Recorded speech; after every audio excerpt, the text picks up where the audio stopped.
Trump record విజయం సాధించారు. ఆయన గెలుపుతో అసలు మనకేంటి? ట్రంప్ విజయం భారత్ మీద ఎలాంటి ప్రభావం చూపించబోతోంది? ట్రంప్ 2.0లో భారత్ అమెరికాల మధ్య సంబంధాలు ఎలా ఉండబోతున్నాయి? సుంకాల రారాజు అంటూ భారత్ను టార్గెట్ చేసిన ట్రంప్ మన మార్కెట్ టార్గెట్గా ఎలాంటి నిర్ణయాలు తీసుకునే ఛాన్స్ ఉంది? చైనా, పాకిస్తాన్ విషయంలో ట్రంప్ వైఖరి ఎలా ఉండబోతోంది?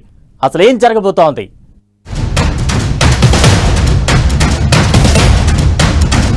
ట్రంప్ విజయంతో ఇండియాకేంటి? యుఎస్ భారత్ బంధంపై ఎఫెక్ట్ ఎంత? వీసా విధానం ఎలా ఉండబోతోంది? చైనా, పాక్ విషయంలో ట్రంప్ వైఖరి ఏంటి? ఈ ఎన్నికల్లో అమెరికా ఫస్ట్ నినాదం అందుకున్న ట్రంప్ ఓటర్ల మనసు గెలుచుకున్నారు. యుఎస్ విదేశాంగ విధానాన్ని పునరుద్ధరించాలని అనుకుంటున్నానని ట్రంప్ అంటున్నారు. దీంతో ట్రంప్ విజయం భారత్ మీద ఎలాంటి ప్రభావం చూపిస్తుందన్న చర్చ జరుగుతోంది. మొదటిసారి అధ్యక్షుడైనప్పుడు ప్రధాని మోదీతో ట్రంప్ స్నేహపూర్వక బంధాన్ని కొనసాగించారు. ఇద్దరూ కలిసి హౌడీ మోదీ, నమస్తే ట్రంప్ లాంటి కార్యక్రమాల్లో పాల్గొన్నారు.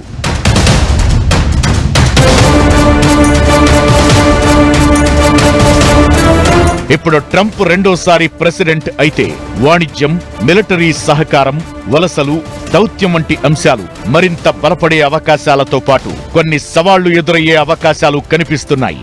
ఎన్నికల ప్రచారంలో ట్రంప్ కీలక హామీలిచ్చారు. 2019లో అమెరికా అధ్యక్షుడిగా ఉన్న టైంలో భారత్ను సుంకాల రాజు అంటూ టార్గెట్ చేశారు. తాను గెలిస్తే భారత్ నుంచి దిగుమతయ్యే ఉత్పత్తులపై సుంకాల భారం పెంచుతామని ప్రకటించారు. అమెరికాను మళ్లీ సుసంపన్నంగా మార్చడమే తన లక్ష్యమన్నారు. దీంతో ఎన్నికల్లో చెప్పిన మాటలకు ట్రంప్ కట్టుబడి ఉంటే సుంకాల భారం భారత్ మీద మరింత పడే ఛాన్స్ ఉంటుంది. ట్రంప్ చెప్పిన సుంకాల నిబంధన అమలు చేస్తే భారత జీడీపీ 2028 నాటికి 0.1% వరకు పడిపోయే ప్రమాదముందని ఆర్థిక నిపుణులు హెచ్చరిస్తున్నారు. భారత్, అమెరికా మధ్య $200 బిలియన్ వాణిజ్యం జరుగుతోంది. ట్రంప్ టారిఫ్ రేట్లను పెంచితే భారత్కు అది నష్టమే. ట్రంప్ వాణిజ్య విధానాలు భారత దిగుమతులను ఖరీదైనవిగా మార్చే ఛాన్స్ ఉంటుంది. దీంతో ద్రవ్యోల్బణం రేటు పెరుగుతుంది. వడ్డీ రేట్లను తగ్గించడం సాధ్యం కాకపోవచ్చు. వినియోగదారులకు, మరీ ముఖ్యంగా మధ్యతరగతి వర్గాలకు సమస్యలు పెరుగుతాయి. వారి ఈఎంఐలు పెరిగే ఛాన్స్ ఉంటుందనే అంచనాలు వినిపిస్తున్నాయి. ఇక చైనా అంటే కారాలు మిరియాలు నూరే రకం ట్రంప్. తన తొలి పదవీ కాలంలో అమెరికా, చైనా మధ్య సంబంధాలు క్షీణించాయి. ఇది భారత్, అమెరికా మధ్య రక్షణ సంబంధాలు బలోపేతానికి కారణమైంది. ఇప్పుడు ట్రంప్ మళ్లీ గెలవడంతో రెండు దేశాల మధ్యలో ఆయుధాల ఎగుమతులు, సంయుక్త సైనిక విన్యాసాలు, భారత్తో సాంకేతిక మార్పిడిల విషయంలో మంచి కోఆర్డినేషన్ ఉండే ఛాన్స్ ఉంది.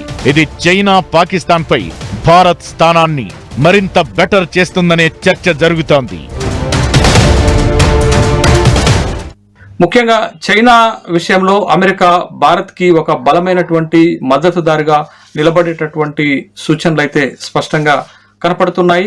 ట్రంప్ వీసా పాలసీతో వలస వచ్చిన వారికి చాలా ఇబ్బందులు క్రియేట్ చేసే ఛాన్స్ ఉంది. అక్రమ వలసదారులు అమెరికా జనాల ఉద్యోగాలను లాగేసుకుంటున్నారని, వారిని వెనక్కు పంపుతానని ట్రంప్ హామీ ఇచ్చారు. అమెరికా టెక్నాలజీ రంగంలో భారతీయులు చాలా మంది పనిచేస్తున్నారు. వీరిలో ఎక్కువ మంది H-1B వీసాపై అక్కడికి వెళ్లారు. వీసా నిబంధనల విషయంలో ట్రంప్ గతంలో కఠినంగా వ్యవహరించారు. ఇది భారత ఉద్యోగులు, టెక్నాలజీ కంపెనీలపై ప్రభావం చూపించింది. ఒకవేళ ఇదే విధానం కొనసాగితే అమెరికాలో భారతీయులకు ఉద్యోగ అవకాశాలు తగ్గుతాయి. భారత టెక్ కంపెనీలు కూడా అమెరికా కాకుండా మిగిలిన దేశాలలో పెట్టుబడులు పెడతాయి. చైనా విషయంలో ట్రంప్ ముందు నుంచి కోపంతోనే ఉన్నారు. చైనా జోరుకు బ్రేకులు వేయాలని ఆయన భావిస్తున్నారు. దీనికోసం ఆసియాలో వారికి మంచి భాగస్వామి భారత్ మాత్రమే.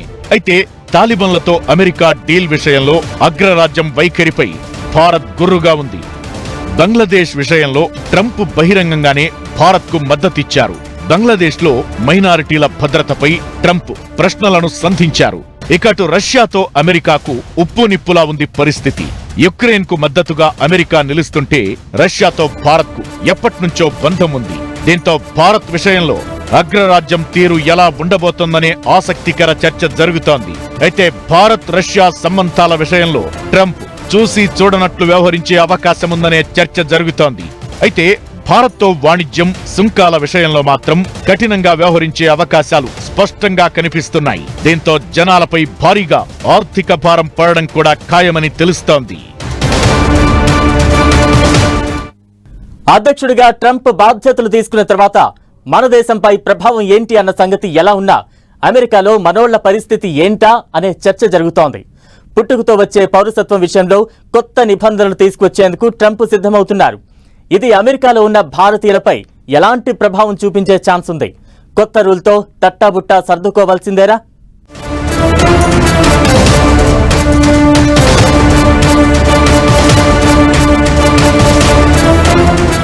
పుట్టుకతో పౌరసత్వం రివ్యూ చేస్తామన్న ట్రంప్ నిర్ణయంతో మనోళ్లపై ప్రభావం ఎంత? 10 లక్షల మందిపై ఎఫెక్ట్ పడబోతుందా?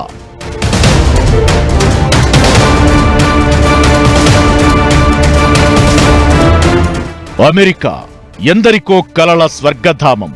ఉపాధికి, స్థిరపడటానికి ప్రపంచంలోని చాలా దేశాల వారికి గమ్యస్థానం. ఆ దేశానికి అక్రమంగానో సక్రమంగానో వలస వెళ్లి స్థిరపడాలనుకునే వాళ్లు కోట్ల మంది ఉంటారు. దీంతో ప్రతిసారి దేశ అధ్యక్ష ఎన్నికల్లో ఇది ప్రధాన అంశంగానే ఉంటూ వస్తోంది. ఈసారి అదే పరిస్థితి కనిపించింది. అయితే మరింత బలంగా వినిపించింది, వివాదం రేపింది.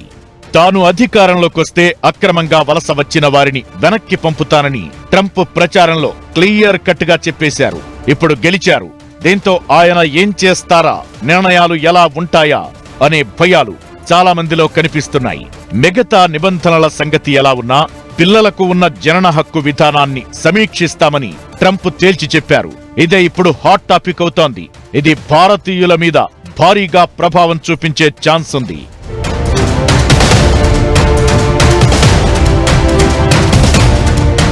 పిల్లలకు ఆటోమేటిక్ పౌరసత్వం విషయంలో సమీక్ష చేపట్టాలని ట్రంప్ పట్టు మీద ఉన్నారు. ప్రచార వెబ్సైట్లోనూ ఈ అంశాన్ని ప్రధానంగా ప్రస్తావించారు. దీంతో ట్రంప్ బాధ్యతలు తీసుకున్న మొదటి రోజు నుంచే ఇది అమల్లోకి రావడం ఖాయం. తల్లిదండ్రుల్లో కనీసం ఒకరు అమెరికా పౌరులు అయినా అయి ఉండాలి, లేదంటే గ్రీన్ కార్డ్ హోల్డర్ అయి ఉండాలి. అప్పుడే పిల్లలకు అమెరికా పౌరసత్వం ఇవ్వాలన్న నిబంధన విధించేందుకు ట్రంప్ సిద్ధమవుతున్నారు. ఇదే జరిగితే అమెరికాలో ఉన్న భారతీయుల్లో 10 లక్షల మందిపై ప్రభావం చూపించే అవకాశముందని లెక్కలు చెబుతున్నాయి. 2022 జనాభా లెక్కల ప్రకారం అమెరికాలో 40 లక్షల మంది భారతీయులు ఉంటే అందులో 34% అంటే దాదాపు 16 లక్షల మంది అమెరికాలో జన్మించిన వాళ్లే. ఈ 16 లక్షల మందిలో చాలా మందికి పౌరసత్వ సమస్యలు ఎదురయ్యే అవకాశాలు ఉంటాయి. F1B వీసాల విషయంలో గతంలో కఠినంగా వ్యవహరించినటువంటి ట్రంప్ మరొకసారి అదే కఠినమైనటువంటి విధానాన్ని, పాలసీని గనక తీసుకొని వస్తే భారతదేశం నుంచి అమెరికాకి వెళ్లి ఉద్యోగం చేయాలని, చదువుకోవాలనుకునేటటువంటి వాళ్ళ కలలు ఎంతవరకు నిజమవుతాయి? ఆ విషయంలో ట్రంప్ భారతదేశానికి ఇచ్చేటటువంటి సానుకూలమైన, అనుకూలమైనటువంటి విధానం ఏంటనేటటువంటి దానిపైన కూడా చర్చలు జరుగుతున్నాయి. ఉద్యోగాల కోసం అమెరికా వెళ్లి గ్రీన్ కార్డ్ కోసం ఎదురు చూస్తున్న వారు 12 లక్షల మందికి పైనే ఉన్నారు. ఇందులో ఉద్యోగాలు చేస్తున్న వాళ్లు 6 లక్షల మంది ఉంటే వారి మీద ఆధారపడిన వాళ్లు 6.5 లక్షల మంది. అంటే మొత్తం 12.5 లక్షల మంది H1B, L1, F1 వీసాల మీద అమెరికాలో ఉంటున్న వాళ్లే. వీళ్ల అందరిపై ట్రంప్ విధానాలు ప్రభావం చూపించే అవకాశం ఉంటుంది. అమెరికాలో ఉద్యోగులకు 1,40,000 మందికే ఏటా గ్రీన్ కార్డ్ జారీ చేస్తున్నారు. దీంతో చాలా మంది దశాబ్దాలుగా తమ అవకాశం కోసం ఎదురు చూస్తున్నారు. తల్లిదండ్రుల్లో ఒకరికి అమెరికా పౌరసత్వం ఉండాలి, లేదంటే గ్రీన్ కార్డ్ హోల్డర్ అయి ఉండాలన్న నిబంధన విధిస్తే అమెరికాలో ఉంటున్న దాదాపు 10 లక్షల మంది భారతీయుల మీద ప్రభావం పడే అవకాశం ఉంటుంది. ఇదే ఇప్పుడు కొత్త టెన్షన్ పెడుతోంది.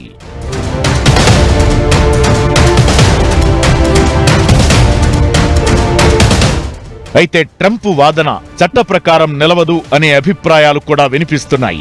యుఎస్ రాజ్యాంగంలోని 14వ అధికరణం ప్రకారం ట్రంప్ నిబంధనలు సాధ్యం కావని అంటున్నారు. ఏమైనా అమెరికా అభివృద్ధిలో వలసదారుల పాత్ర ఎంతో ఉంది. ఆ దేశ విజయంలో వారు కీలక పాత్ర పోషిస్తున్నారు. దీంతో వారు అమెరికా పౌరసత్వానికి అర్హులేనన్న వాదన ఉంది. దీంతో ఇప్పుడు ట్రంప్ నిర్ణయాలు ఎలా ఉండబోతున్నాయని ఆసక్తి పుట్టిస్తోంది.